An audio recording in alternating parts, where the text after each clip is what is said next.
Coming up, a full review of this year's Mickey's Not So Scary Halloween Party at the Magic Kingdom.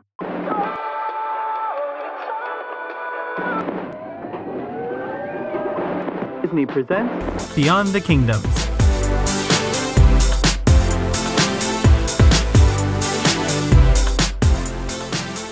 Hello everyone and welcome to this week's main show of Beyond the Kingdoms. I'm your host David, and it's time for my review of this year's Halloween party at Walt Disney World. If you're new to this channel, make sure you hit that subscribe button down below and click on the bell icon so that you never miss an episode.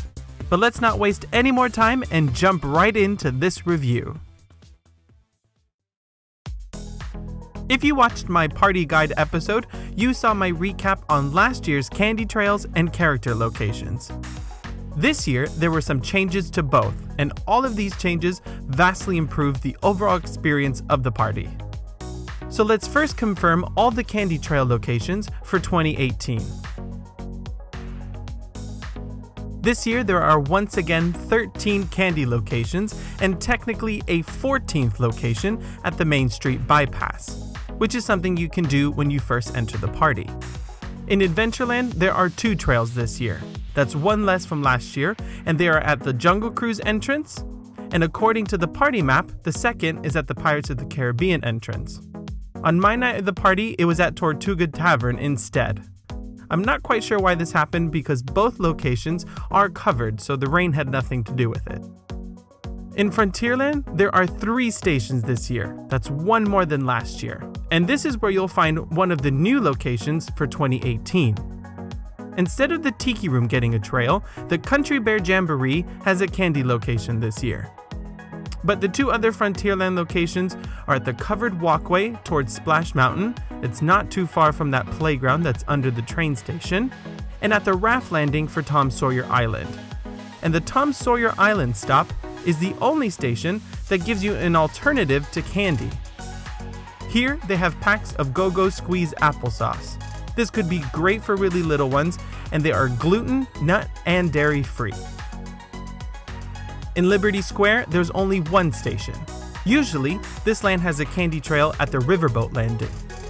But due to the big refurbishment going on the Rivers of America, it has been moved to Columbia Harbor House. This is the only trail that I saw some big lines. When I went through early on in the night, it wrapped all the way around the seating area next to the Liberty Square Market. In Fantasyland, there are 3 candy trails. That's one more than last year. And one of the locations is new for 2018 as well. This year, we once again have Mickey's PhilharMagic. This remains one of my favorite trails because there are 2 candy bucket stops. One before you enter the theater and one on the way out. And in between, you can sit and watch the adventures of Ichabod and Mr. Toad again.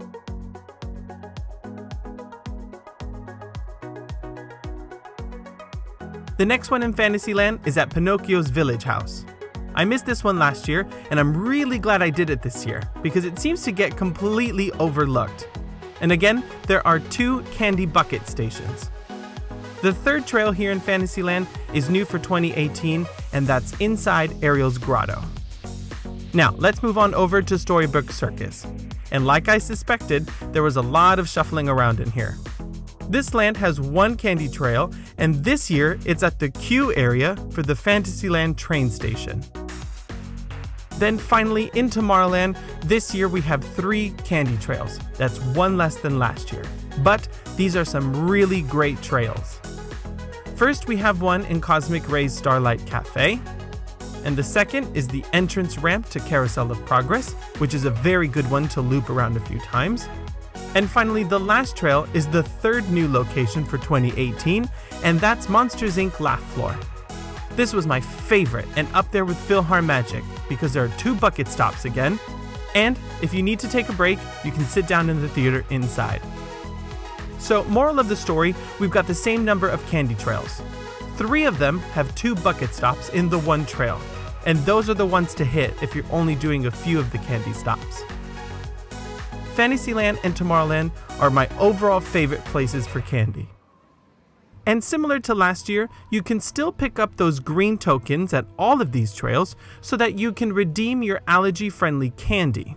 You can redeem either at the Heritage House in Liberty Square or Town Square Theater at the very front of Main Street. If you want to learn more about how allergy-friendly candy works, click on the icon on the top right-hand corner now. Alright, so the next most important thing to confirm and recap are character locations. Let's start in Main Street. As usual, you can meet Mickey Mouse in Town Square during the party, and he is not in a new outfit this year. Those promo shots were very misleading, so he's still sporting that same vampire costume. Next, let's move into Adventureland, where almost everything has remained the same this year. Tarzan, Jane, and Turk all meet together near the Swiss Family Treehouse entrance and across Sunshine Tree Terrace. Jafar is again meeting solo near the Zanzibar Trading Company, which is also not too far from that spinning camel. Agrabah Bazaar is again doing swap-arounds all night. You can either meet Aladdin and Abu together, or Genie and Jasmine together. They rotate throughout the night, so just ask a cast member if you want to know how long each set of the characters will be out for. Jack Sparrow is once again at the Pirate Tutorial stage, which is just across the Pirates of the Caribbean attraction. And finally, we have Moana. She was new last year and very popular, and she has moved to the pre-show area of the Enchanted Tiki Room. This was a great move because once the party starts, the queue is mostly covered. Next, we have Frontierland. Now, officially, if you look at the party map, there are no character meet and greets in this area. However, I did spot Brer Rabbit roaming the streets of Frontierland near the Shootin' Arcade. And many other guests have confirmed the same spotting on the nights that they attended the party. And some people have also spotted Brer Fox and Brer Bear roaming in the same area, but I personally didn't see them. Next, we have Liberty Square. Jack and Sally are once again meeting guests at the Liberty Square gazebo, and it's still popular as ever. Now, Liberty Square has a few more unofficial meet and greets. Again, these are not listed on the map, but I spotted the Haunted Mansion Gravediggers in 2 locations. One set by the Liberty Tree Tavern, and a second set on the wooden bridge walkway between Liberty Square Riverboat and Frontierland. At both of these locations, they had PhotoPass photographers taking pictures, and they were pretty darn popular as well. Again, guests who have attended other nights have confirmed the same thing with me. Next, we have Fantasyland, and this is always a biggie. Again, we've got some characters roaming. Cruella can usually be spotted roaming around the carousel, and the 2 evil stepsisters from Cinderella again roam near the castle wall. This is a little bit of a change up for Cruella because she used to meet guests in an official location in Storybook Circus. Next, we have Princess Fairy Tale Hall. This is exactly the same as it is during the day. In one line, you've got Tiana and Rapunzel together, and the second line is Elena and Cinderella together. Back by Bonjour Gifts, you've got Gaston and Belle, and again, Belle is in her blue dress. Then, across Ariel's Grotto and near Eric's Village Market, you've got Ariel and Eric together. And since she is not under the sea, Ariel is in her light blue princess dress. Then by Winnie the Pooh, where Pooh and Tigger meet during the day, you've got Pooh and Tigger joined by Eeyore and Piglet, all in their Halloween costumes. I finally got to do this one this year and it was really cute. At Mad Tea Party, again we have 2 lines like we had last year. In one line, you can meet Alice with the Mad Hatter, and in the second line, you've got the Queen of Hearts with Tweedledee and Tweedledum. Now let's shuffle on back into Storybook Circus. This is almost the same as last year, but with a few relocations. Like I mentioned already, Cruella is no longer meeting in this land. Goofy can usually be found in between the Barnstormer and Dumbo, and he's again in his pirate costume. And Minnie is once again by herself at Casey Jr. in her witch costume. And then you've got Donald and Daisy together, also at Casey Jr. So Casey Jr. is another case of 2 separate lines, one for Minnie and the second for the ducks. Now when I personally went through here, it was raining, so everything changed. Donald and Daisy met together and they would swap out with Minnie and Goofy, and they were meeting near the train station. I think this is mainly because the Casey Jr. area has no covering, so they couldn't meet guests out in the rain. But again, the locations I've just pointed out on the map are according to the official party guide. And finally, in Storybook Circus, we have the very popular Seven Dwarfs, who this year are inside Pete's Silly Sideshow. And that leaves us with Tomorrowland, which this year saw the debut of a new character meet and greet, and that is Elvis Stitch. This is the same spot where Stitch currently meets guests during the day. This used to be the pre-show area for Stitch's Great Escape. And we still have Lotso from Toy Story meeting near Buzz Lightyear's attraction. So that's a recap for character locations. Mostly the same from last year, and the only changes are that the most popular characters have moved indoors. That's specifically Moana and the Seven Dwarfs. Cruella was downgraded and now is just roaming around Fantasyland, and Elvis Stitch is the one new character. Next, let me briefly touch base on Magic Shot locations. I was sent a few private messages asking me detailed questions about this, so here we go. The magic shots are mainly in Main Street, USA and near the Haunted Mansion.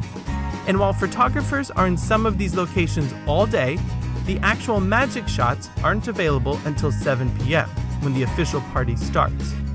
Main Street has 4 different locations. First, we have the very entrance to the park in front of the Main Street train station. This is where you can get that great picture with the Headless Horseman. Now, I've been specifically asked until what time this one is available. I personally did this on my way out around 1 o'clock in the morning. I spoke to the photographer and she told me that she was scheduled in this location until 2 a.m. Now, I wouldn't personally leave it that late just in case, but this is one to do on the way out even after midnight. Next, let's move to Town Square. And right where there are the 2 little towers of pumpkins, you can get a magic shot with the Haunted Mansion Gravediggers.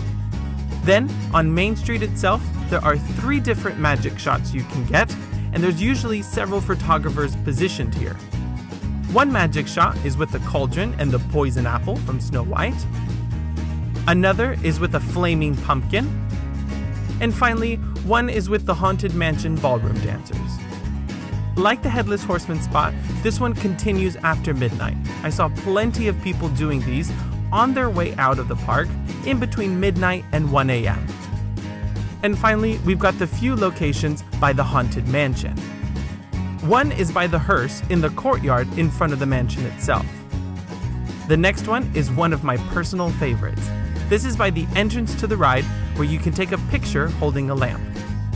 And then finally, by the extended queue area on the way to the riverboat, there are various photographers, and one magic shot is with the hitchhiking ghost and the other with the famous Hatbox Ghost. And it's important to note that these locations tend to stop by midnight, so if you're going to do these, don't leave it too late into the night. Alright, now let me talk a little bit about my own personal experience and my opinions of the event. First of all, I have to mention that I was once again hit with a huge rainstorm, just like I did last year. From 3 p.m. all the way to 7:30, it was raining non-stop. I was really worried that this would completely ruin the night. But I did remember that last year it rained a lot as well, and I discovered that Disney does do everything in its power to keep things going. So if this happens to you, I'm gonna tell you what I told my friend that I made that night. Just make the most of it. If it rains, things will change. So just check in with the cast member to see what the latest scoop is. And at the end of the day, you paid for the ticket, so you might as well enjoy it. Now, I did manage to get into the park at 2 p.m., and that's because I've got an annual pass. And I can confirm that DVC members can indeed enter Magic Kingdom at 2 p.m. if they're entering only with the party ticket, and they'll be able to get that wristband straight away at 2. Everyone else entering with only a party ticket can enter as early as 4 p.m. And pass holders, if you enter the park earlier in the day like I did, you can get a wristband at one of 3 distribution stations around the park. The 3 locations are near the Monsters Inc. Laugh Floor exit, to the right of the entrance to PhilharMagic, and Tortuga Tavern. all of these locations will scan magic bands to check that you have a ticket. You'll get your wristband for the party, and you'll also get a candy bag with that starter candy pack. Now, back to my experience. The rain entirely changed my entry procedure. I wanted to go through that Main Street bypass just to get some pictures. But because the rain was so bad, this was completely moved to Tomorrowland Terrace. So it was kind of a bummer to not get that start of the party. But luckily, all of that was under that roof in Tomorrowland Terrace. And there were some photographers taking pictures of guests by that infamous purple wall. Now, after 4 p.m., I did a quick check of character wait times, and I can tell that this was going to be a very slow night. Now, it could have been because of the rain, but it seems to me that late August, right before Labor Day, seems to be a good day to go to the party, if you're just looking for small crowds. The only character lines that seemed to form early were just the standard ones. Jack and Sally's line at 5 p.m. was already zigzagging the whole courtyard area by the gazebo, and it wrapped to the bridge near the Adventureland entrance. And yes, this was in the rain. Moana's line at around the same time was from the entrance to the Tiki Room and around the corner and almost hitting the pirate tutorial stage. And at 5:30, the line to meet the 7 dwarfs completely wrapped the inside of Pete's Silly Sideshow. So even on a slow night, these 3 character lines form very early. But I was left wondering, how bad would these lines have been if it wasn't raining? It was a really quiet night, but I think that part of the reason why these lines formed so early was because the rain closed down a lot of the attractions. And I overheard lots of people saying, well, I can't do anything else, so I might as well just get in this line. But I just wanted everyone to know, the line for these 3 character meet and greets are always really long. Now, I've personally lined up for Pooh and his friends at around 6:15, and there were about 5 groups of people in front of me.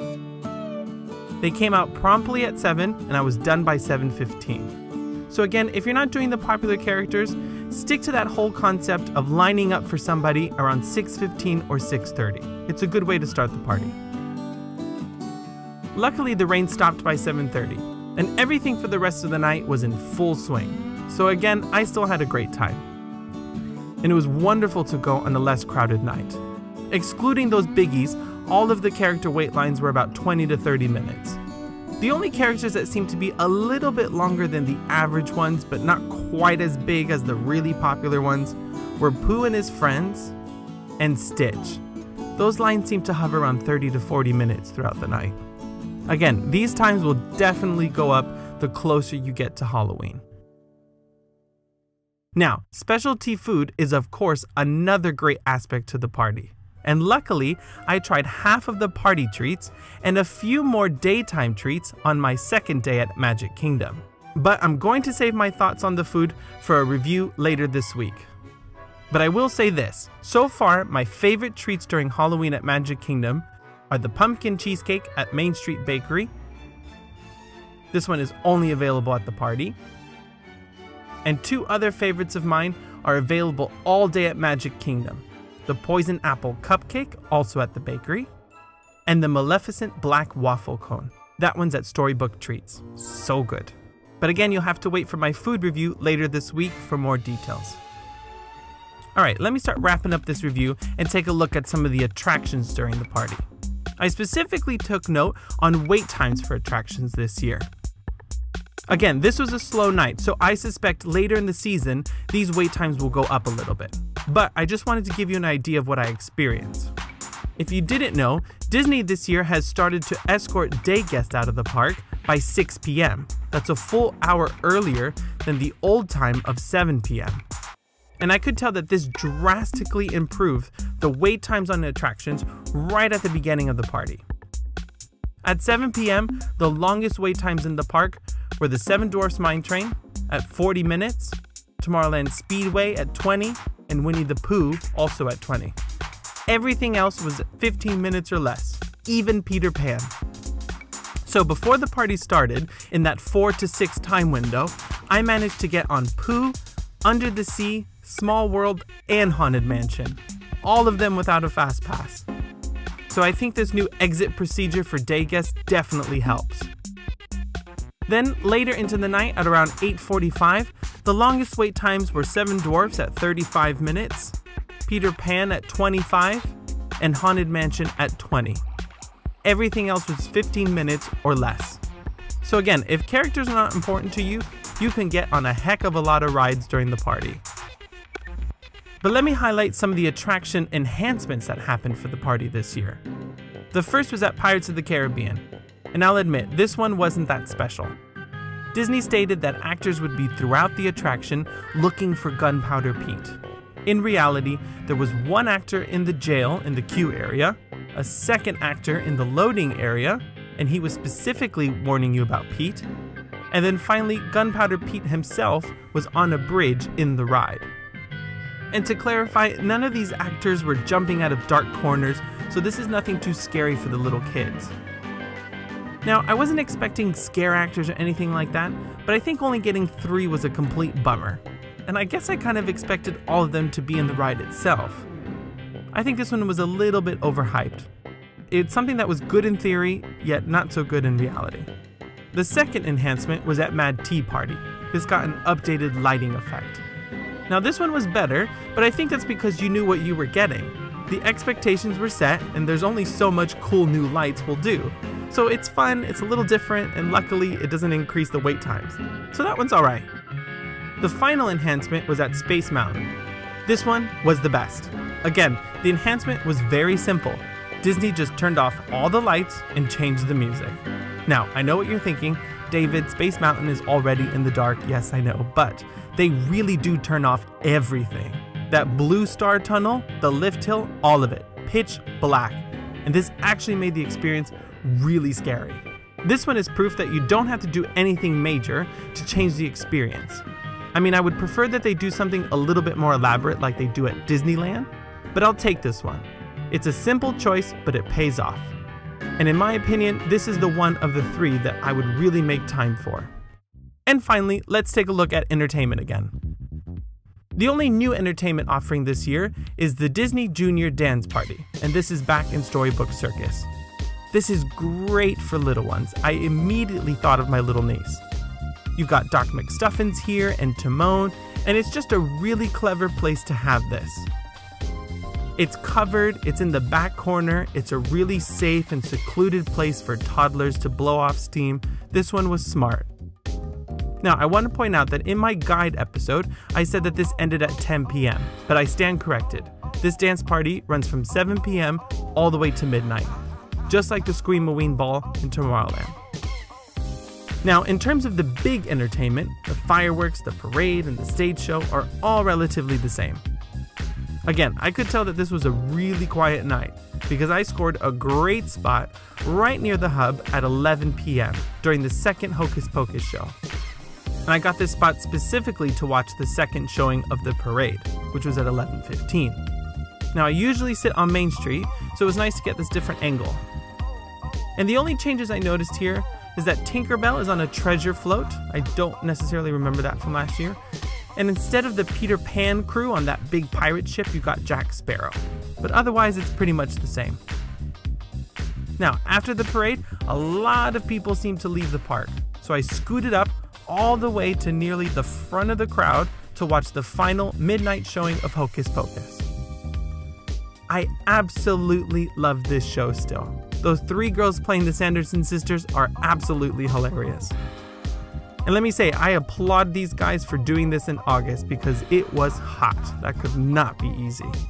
Watching the show, I came to the conclusion that I personally love this stage show at the Halloween party much better than the Christmas party. But I prefer the Christmas parade, so there you go. There's something just so magical about that Christmas parade on Main Street under the snow. But I have to still say that overall, the Halloween party remains to be the best special event at the Magic Kingdom, in my humble opinion. The Christmas party is just a really good alternative to visiting Magic Kingdom during the actual week of Christmas.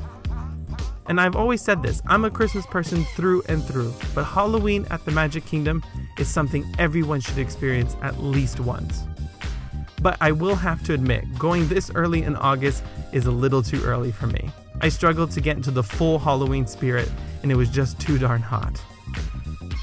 So So with that, my friends, this concludes my review of this year's Halloween party. Stay tuned throughout the week for more Halloween videos, because I'll be giving you my top 10 tips for the party, and my first of hopefully 2 Halloween food reviews. And next Sunday, I'll be giving you my full review of this year's Food and Wine Festival at Epcot. Thank you so much for watching today, and remember, if you can dream it, you can do it.